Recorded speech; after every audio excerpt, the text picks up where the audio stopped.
Faltando pouco mais de 15 dias para o início das semifinais da Copa Libertadores da América, o Fluminense começa a sua preparação e estratégia para os dois confrontos contra o Internacional. Uma entrevista do atacante Keno dá o tom do pensamento tricolor a respeito dessa partida. O Fluminense pretende ir para cima do Internacional, inclusive cogitando um esquema com 4 atacantes. E a ideia é fazer um placar elástico no Maracanã. 2 ou 3 gols para aí sim encaminhar a classificação para o jogo da volta. Existe também uma preocupação com o gramado do Maracanã, que está em reformas e voltará a ser utilizado na última partida do Fluminense antes do confronto pela Libertadores da América. Enquanto isso, a Conmebol aplicou uma multa no clube carioca, justamente em função do gramado que está ruim e que foi prejudicial a uma partida da Copa Libertadores. A gente explica todo esse ambiente do Fluminense antes das decisões contra o Internacional, agora aqui no A Dupla.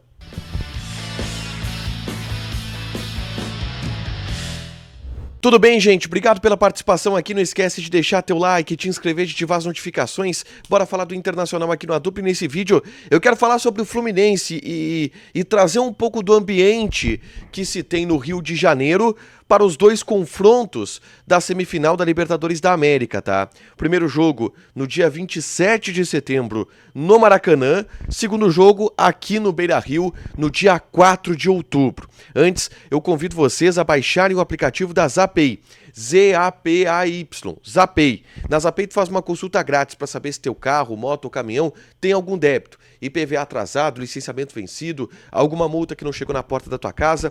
Tudo isso tu pode consultar através do aplicativo da Zapay.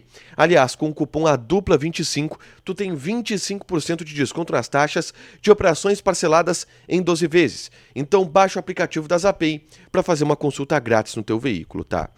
O Fluminense está se preparando e voltou a treinar nessa segunda-feira para os confrontos do Campeonato Brasileiro e, claro, para o confronto contra o Inter pela Libertadores da América, tá? Mas repercutiu muito uma fala do Keno em entrevista para a ESPN nos últimos dias, tá?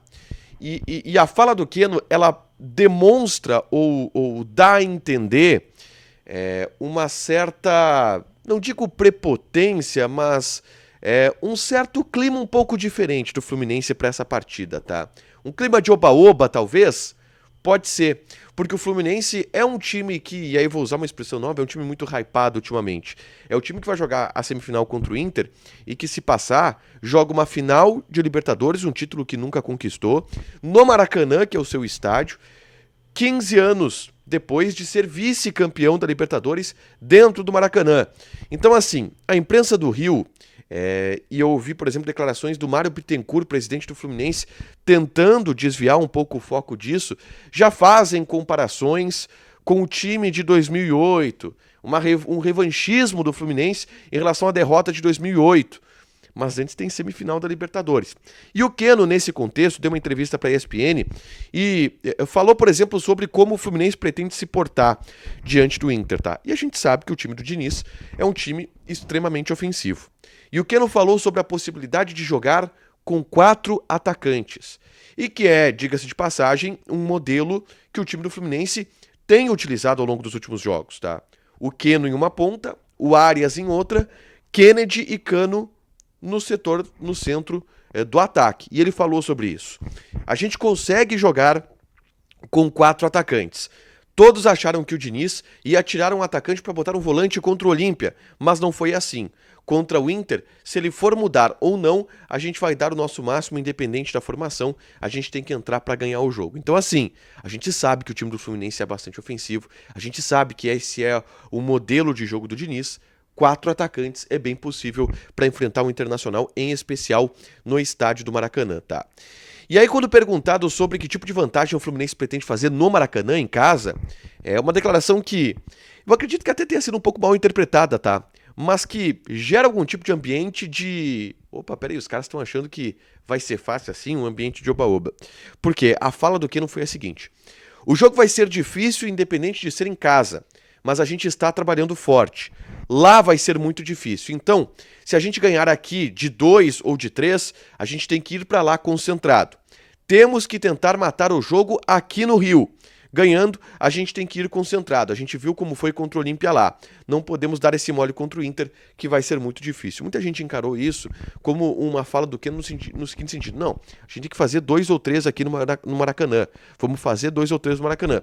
Eu acho que ele falou no seguinte sentido da preocupação com o jogo da volta aqui no Beira-Rio, que mesmo que o Fluminense faça 2 ou 3 no Maracanã, tem que vir concentrado aqui pro Beira-Rio, porque ainda assim é um jogo que é difícil e que não tá ganho. Eu entendi dessa maneira, tá? Mas, obviamente, o Fluminense vai tentar matar essa classificação no Maracanã. Porque lá se fala muito sobre o poder que o Inter tá tendo no Beira-Rio. E a vantagem que o Inter tem por decidir a semifinal em casa. Então, a ideia vai ser essa de alguma forma. E o Keno colocou aqui. Se fizer 2, tentar fazer 3, tentar golear. O que pode ser bom pro Internacional, esse clima do Fluminense já pensando em tentar golear. Pode ser bom, mas o Keno falou isso, tá? Existem algumas preocupações, tá? Com o ambiente da partida, principalmente relacionados ao gramado. E o gramado do Maracanã passou por reformas, está passando por reformas nessas últimas semanas, tá? Isso também porque o Fluminense levou uma multa da Conmebol de R$74 mil em função do estado do gramado nas quartas de final contra a equipe do Olímpia. O gramado do Maracanã estava muito ruim. E a Conmebol multou o Fluminense com base no seu regulamento pelo fato do gramado estar ruim. O Maracanã foi fechado, reformado o gramado e ele vai ser devolvido, digamos assim, vão voltar a jogar no Maracanã nas finais da Copa do Brasil e também para as semifinais da Libertadores, mas o jogo da volta, o jogo do retorno do Fluminense ao Maracanã acontece no dia 20 de setembro. Tá? Um jogo contra o Cruzeiro uma semana antes do compromisso contra o Internacional. E aqui é importante a gente passar o calendário do Fluminense. Tá? O Fluminense tem um jogo no sábado contra o Vasco da Gama. O Inter joga na quarta-feira contra o São Paulo. O Fluminense só joga no sábado. Contra o Vasco da Gama, um clássico que vai ser jogado no Engenhão. Depois, o Fluminense volta a jogar na quarta-feira. Aí essa partida contra o Cruzeiro no estádio do Maracanã vai ter uma semana de descanso até a partida contra o Internacional. O Inter, por exemplo, joga agora quarta-feira contra o São Paulo, descansa 8 dias, volta a jogar aí contra o Atlético Paranaense na Arena da Baixada na quinta-feira e aí descansa para na quarta-feira enfrentar o Fluminense no Rio de Janeiro, no estádio do Maracanã. Essa é a sequência do Fluminense e também a sequência do Internacional. Fluminense que está sem seu treinador e seu principal auxiliar técnico, que estão na seleção brasileira, Fernando Diniz e Eduardo Barros. Os treinos estão sendo comandados pelo Marcão. O time voltou da folga de feriado, teve folga segunda e terça, voltou na quarta-feira, assim como o Internacional, só que a diferença é que o Inter trabalhou fim de semana e o Fluminense não. O Fluminense deu folga para os seus jogadores sábado e domingo e voltou a treinar nessa segunda-feira. Mas esse é o ambiente do adversário colorado, que sim, pensa em golear no Maracanã para conseguir garantir uma vantagem. Deixa o teu like, te inscreve, ativa as notificações que vai ter mais conteúdo aqui no canal. Beijo!